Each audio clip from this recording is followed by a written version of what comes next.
복근을 어제 좀 열심히 했더니 아리백해가지고 여기 아리백해가지고 아침에 이렇게 일어날 수가 없었어. 늦었어.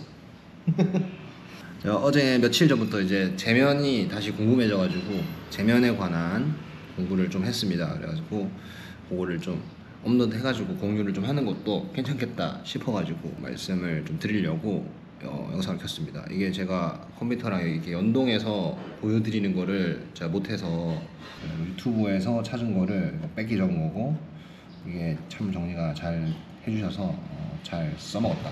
요거를 좀 기본 틀로 보면서 다른 거 공부를 하면은 될 것만 같다. 이거 좀 잡지식을 좀 더 이렇게 얻기 위해서 제가 라면에 관한 거를 조금 더 먼저 공부를 해볼까 합니다. 다 같이 공부하는 시간. 라면이 생긴 거가 이제 한 100년 정도 됐다고 하더라고요. 이제 다양하게 이렇게 넘어오면서 뭐 그런 게 있는데, 여기 지금 나무위키 보면은 중국의 수타탕면이 라멘을 일본이 만드는 거다. 그래서 뭐 일본에서는 우리나라 짜장면 짬뽕과 유사한 측면이 있다, 뭐 이런 식으로 정리를 해놨네요. 라오 막 이런 거에서 라멘이라고 왔다라는 설도 있고, 원래는 뭐 난킨소바, 뭐 시나소바 막 이렇게 뭐 됐다. 여기 나오네. 난징에서 온 소바라는 뜻으로 난킨소바라고 메이지 시대 초기에, 그 다음에 메이지 시대 중기에는 시나소바, 이게 시나가 중국식 소바라는 뜻이라고 하네요. 그 다음에 츠우카소바, 이거는 중화소바라는 말이고, 이게 2차 대전 패전 이후에 이제 츠우카소바 뭐 이렇게 썼다고 여기는 적혀 있는데, 일본 분들이 이제 한창 힘들 때 먹었던 그런 음식 중에 하나입니다. 우리나라로 치면 약간 국밥 막 그런 느낌의 떡볶이 이런 것도 좀 나는 떡볶이가 라멘이랑 엄청 비슷한 것 같네, 생각해보니까. 그래서 여기도 제가 봤던 영상이 여기 떠있네요. 일본은 왜 라멘을 탐닉할까, 이거 이오라는 느낌표가 떠오르는 영상을 만드시는 분이 계신데, 그분이 참 정리를 잘 해주셨더라고. 저도 봤는데 좀 재밌게 봤습니다. 그거는 제가 링크를 하나 달아놓을게요. 나중에는 점점 발전이 되어 가면서 지금의 라면 형태가 완성이 되었다. 라면과의 차이, 이것도 이거 정리를 잘 해놓으셨네. 우리나라는 좀 인스턴트 라면을 부르는 말로 많이 쓰이고, 일본에서는 그 라멘이라는 그 어떤 요리 같은 느낌으로 또 많이 쓰인다. 사실 뭐 일본어로 라멘이고 우리나라 말로 라면인데, 좀 우리가 좀 약간 다른 느낌으로 부르고 있는 거죠. 사실 최근에 어디서 얘기 들은 건데, 일본에서는 풀을 묻히면 다, 그냥 뭔가를 묻히면은 그냥 다 김치라고 한다고 하대요. 그래가지고 삼겹살 김치 막 이런 것도 막 만들고 그런데요. 그러니까 우리가 생각하는 김치가 아니고, 일본에서 만드는 김치는 그냥 뭘 버무려 놓은 그 겉절이인데, 뭔가 그렇게 버무리고 절여 놓은 거를 다 김치라고 부른다. 그리고 삼겹살은 무조건 싸 먹는 모든 걸 삼겹살로 부른다, 뭐 이런 거 제가 쫓아 들은 적이 있는데, 약간 그런 식으로 우리도 약간 좀 다르게 해석을 해서 온 게 아닌가. 그리고 사실 뭐 인스턴트 라면이 큰 파장을 또 이렇게 줬고, 그게 또 그거가 우리나라로 넘어오다 보니까 그게 아마 그렇게, 그래서 뭐 일본에서는 뭐 포장마차에서 막 먹는 여기 떡볶이 순대 같은 느낌이다, 우동국수 뭐 이런 느낌이다, 나팔을 불면서 뭐 하는 것도 있었다, 뭐 이런 게 있고, 여기 또 그 내용도 나오네요. 일본 요리 만화 라면 요리왕이라는 것에 라면이란 무엇인가. 뭐 여기 제가 좀 좋아하는 문장이 있네요. 라면은 정의 불가능, 자유분방한 장르가 된 거야. 그런 라면의 세계에서 라면 장수가 이것은 라면이다 라고 말을 하면 그것이 우동이든 파스타든 라면인 거라고. 이거 저도 이제 되게 좋아하는 말입니다. 뭔가 정답을 정해놓고 만드는 걸 별로 안 좋아하는데, 사실 이 요리 쪽이 그거를 좀 편하게 할 수 있게끔 만들어주는 재미가 있기 때문에 제가 뭐 요리도 하고 있고, 그래서 뭐 몇 대 라면 뭐 라면 해가지고 이제 뭐 나오는데, 이거는 이제 제가 뭐 굳이 이제 저는 뭔가 이렇다 저렇다를 보고 싶지 않기 때문에, 그 뭐 이에케 계열 라면을 만들다 이러면은 딱 그렇게만 해야 될 것 같고, 이래서 제가 그냥 그런 이름을 붙이는 것 자체도 안 좋아하고 그걸 안 좋아합니다. 근데 그래도 알고 있으면 좋은 거니까 한번 싹 둘러보긴 한다. 고명이나 뭐 이런 것도 굳이 나무위키에 좀 많은 것이 좀 돼 있네요.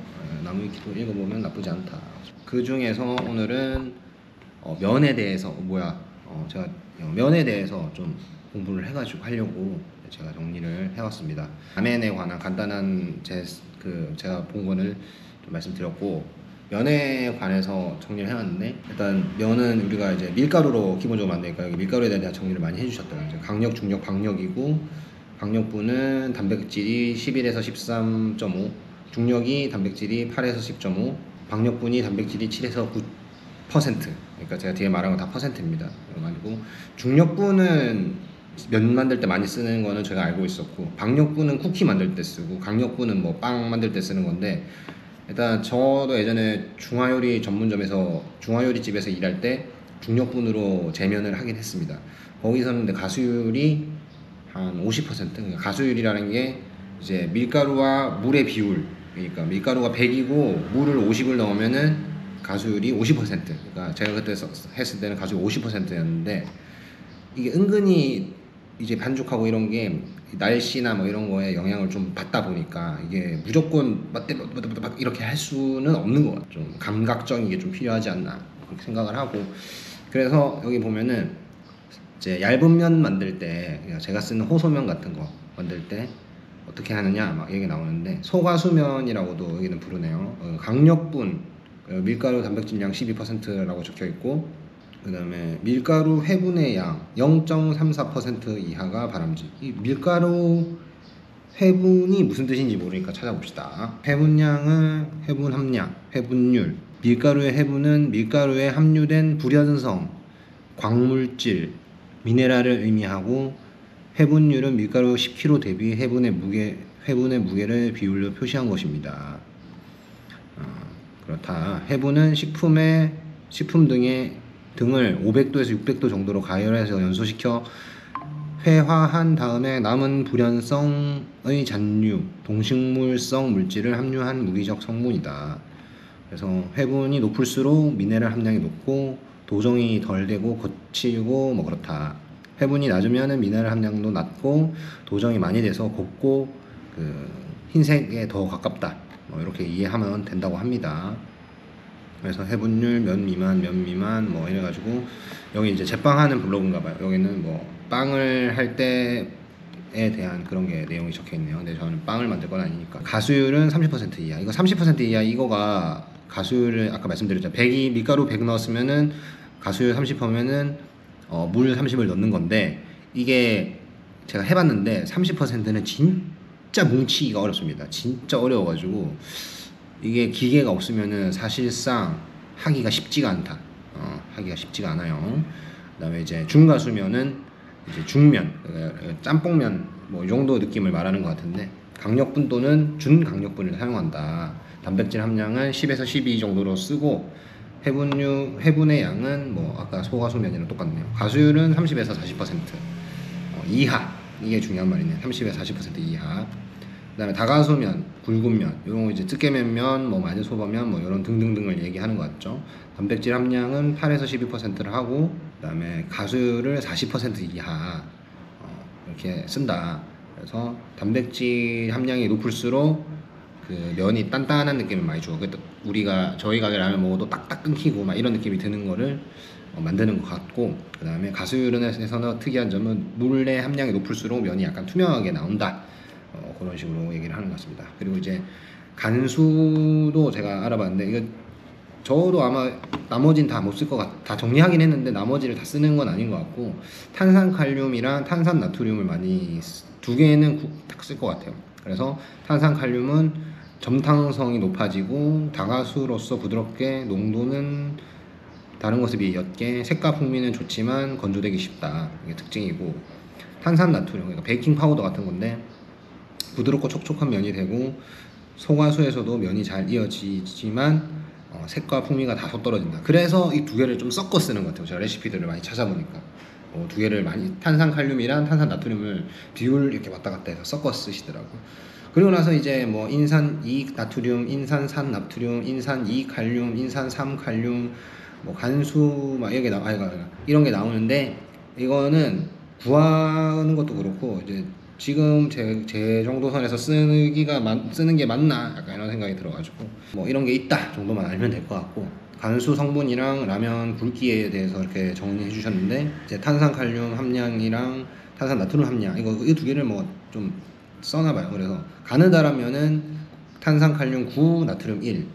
중간면, 중면, 짬뽕면 같은 경우는 탄산 6에 나트륨 40. 탄산 6, 나트륨 4. 이 정도로 섞는 것 같고. 그 다음에 단단한 짬뽕 약간 굵은 면이 칼륨 20에 나트륨 80. 그러니까 2대 8이고, 부드러운 짬뽕면 이런 거는 탄산 칼륨 1에 나트륨 9 해가지고 이렇게 비율을 이렇게 섞어 쓴다. 라고 또 적어 주셨네요. 감사합니다. 제가 잘 닦아 썼습니다.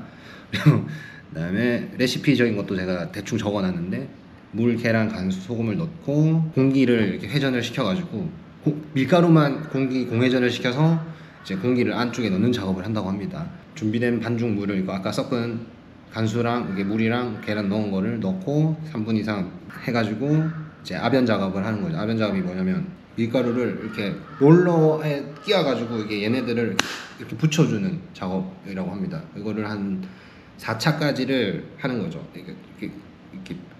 이렇게 밀가루가 판때기처럼 이렇게 나오거든요. 판때기가 이렇게 나오면은 이거 모아놨다가 한 번 반 접어서 한 번 더 들어가고, 한 번 더 접어서 한 번 더 들어가고, 이거를 4번을 하는 겁니다. 반 접어서 넣고, 반 접어서 넣고를.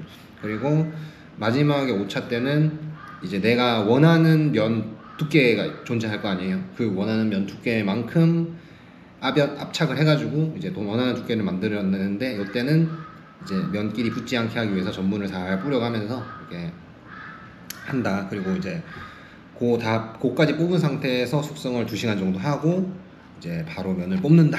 이게 이제 제가 봤던 영상의 레시피였습니다. 근데 이 방법 말고도 좀 다양한 방법들이 있긴 하던데, 어떤 데는 뭐 처음에 숙성을 하는 데도 있고, 어떤 거는 뭐 면을 만든 뒤에 숙성을 한다 이런 것도 있고, 이거는 만드시는 분의 그거에 따라서, 그 성향에 따라서, 아니면은 어떤 걸 만들고 싶냐에 따라서 다른 것 같습니다. 그래서 저도 지금 일단 여기에 곰표 밀가루를 중력분, 강력분은 제가 사놨고, 박력은 제가 저거 써봤는데 딱히 필요가 없지 않을까 싶어서 일단은 안 샀는데, 필요하면은 뭐 그때 또 주문해서 시키면 되고. 그리고 제가 제면기가 있습니다. 예전 영상 보면은 나오긴 하는데, 잠깐만 그 앞에 커터를 보여드릴게요. 일단 요거는 마코토라는 그 제품이고, 가격은 한 30 얼마 했었던 것 같습니다. 이탈리아 거고, 이게 이제 여기 롤러가 있는데 이 롤러에다가 넣고 그 압착을 하는 거죠. 두께를 조절할 수 있게 되어 있고, 제일 처음 할 때는 크게 해야 돼요. 이렇게 여기 있고, 그다음에 다 하고 나면은 요거를 끼워서 쓰는데, 요게 이제 면 커터인데 요거를 저는 요거만 아마 쓰지 않을까 싶고, 요거는 안 쓸 것 같습니다. 요거 이름이 뭐더라? 기억이 안 나네. 하여튼 요또 면 뽑는 게 있는데 요건 안 쓸 것 같고, 여기서 면을 한번 뽑아 보면은 아주 재미질 것 같다. 제가 면을 좀 뽑고 싶은 이유 중에 한 개가 뭐냐면, 면 길이 조정을 좀 하고 싶어요. 근데 제가 해달라는 대로 해주시기가 제면소에서 쉽지 않기 때문에, 제가 원하는 대로 면을 커스텀 하기가 쉽지 않아요. 제면소에서 제가 그 정도를 원하는 걸 좀 받으려면은 이게 많이 팔아야 되는데, 아직 깜냥이 제가 그 정도가 아니기 때문에, 그래서 몇 번 해보고 이게 좀 대상 싶으면은 제가 좀 뽑는 것도 해보고, 이벤트 같은 거 할 때는 제가 좀 직접 뽑아보는 방법을 쓰는 것도 나쁘지 않겠다 싶고, 나머지는 받아서 써야죠. 쓰고 일단 이런 걸로 연습을 조금씩 해보면 좋을 것 같다. 제면 관련돼서도 이게 다양하게 뭐가 어떻게 되는 게 많은데, 이게 뭐 남한테 설명 듣는 것도 좋지만은 제가 직접 해보고 어떤 건지 직접 느껴보면서 하는 것도 좋을 것 같습니다. 좀 재밌는 아이디어들이 좀 생각나고, 그 다음에 제가 일본 영상들도 이런 것도 많이 보는데, 거기에서 또 재밌는 아이디어들이 또 많아요. 한국에는 아직 들어오지 않고, 아니면 하는 데가 있는지 저는 모르는 그런 건데, 일단 저는 아이디어로는 들고 있다. 그래서 그거를 좀 해보면은 재밌지 않을까 싶어가지고 제면을 좀 공부해보고 실험해보면서 좀 제가 만들고 싶은 그런 거를 만들 수 있는 그런 상황이 되었으면 좋겠다라는 바람을 가지고 해보겠습니다. 어쨌든 이게 근데 제가 최근에 저기 아는 사장님한테 물어봤는데, 이 제면기가 이거 라면 제면기는 이제 보통 별로 관심이, 라면 제면기 쪽은 별로 크게 관심이 많이 없으시니까, 이제 크게 세 종류가 있어요. 세 종류 제가 찾아본 결과, 그 야마토라는 일본 회사 제면기가 있고, 그 다음에 우리나라에서 만든 것 중에서 뭐였지? 아, 제면세상. 제면세상. 그러니까 제가 찾아본 결과로는 야마토 제면기가 있고, 제면세상 제면기가 있고, 그리고 어디였냐? 제형정밀이라는 회사 제면기가 있고 그렇습니다. 가격은 야마토가 제일 비싸고, 제면나라가 두 번째고, 제형정밀이 가격은 제일 싸다. 이제 근데 아무래도 비싼 이유가 있고 뭐 이런 뭐가 있겠지만은 어쨌든 이게 지금 제가 중고가를 보고 있거든요. 야마토 제면기 1,700만 원입니다. 제면기가 미치겠다 진짜 미치겠어. 그다음에 그 제면나라 제면기가 약간 한 1,000만 원. 제형정밀은 새 것가가 1,100만 원이고 한 700에서 여기 있다. 제면세상 제면기 1,500만 원. 중고가입니다. 그다음에 제형정밀에서 만든 제면기가 요거 700에서 아까 전에 본 거는 400까지 이렇게 해가지고 가격은 그렇게 형성이 돼 있더라고요. 제면기 갖고 싶습니다. 도와주십시오. 너무 갖고 싶어요. 사고 싶다. 사실 이거 유튜브가 잘 돼가지고 돈 벌어서 사는 게 진짜 개꿀이긴 한데 잘 될라나요? 오늘은 일단 이렇게 좀 알아봤고 공부를 좀 해봤고, 그다음에 면 관련된 책을 좀 사지 않을까 싶은데 그 사면은 그거 보면서 또 공부하면서 그 안에 있는 뭐 내용들이나 이런 거를 좀 조합을 해가지고 좀 알려드릴 수 있으면 알려드리도록 하겠습니다. 제가 이게 화면을 여러 개 켜놓고 하는 거를 어떻게 하는지 모르는데 다음에 OBS 공부를 또 할 마음이 생긴다면은 해가지고 컴퓨터를 켜놓고 좀 같이 공부해 나가는 걸로 하면 좋을 것 같습니다. 우리가 또 요리하는 사람으로서 뱅교를 또 해야 되지 않을까요? 그래가지고 그렇게 한번 오늘 공부해봤고, 다음에 또 공부할 거 생기면은 제가 좀 정리를 해가지고 같이 공부하고 그거를 좀 이렇게 공유하는 방식으로 하면은 좋을 것 같다. 그렇습니다. 그래서 오늘 여기까지 공부해봤고, 오늘은 특별한 거 하지 않고 대충 그냥 편집해가지고 올리겠습니다. 그러면 지금까지 시청해주셔서 감사하고요. 다음에 또 재밌는 거 생각나면 뭐 하면은 또 영상 찍어보도록 하겠습니다. 감사합니다.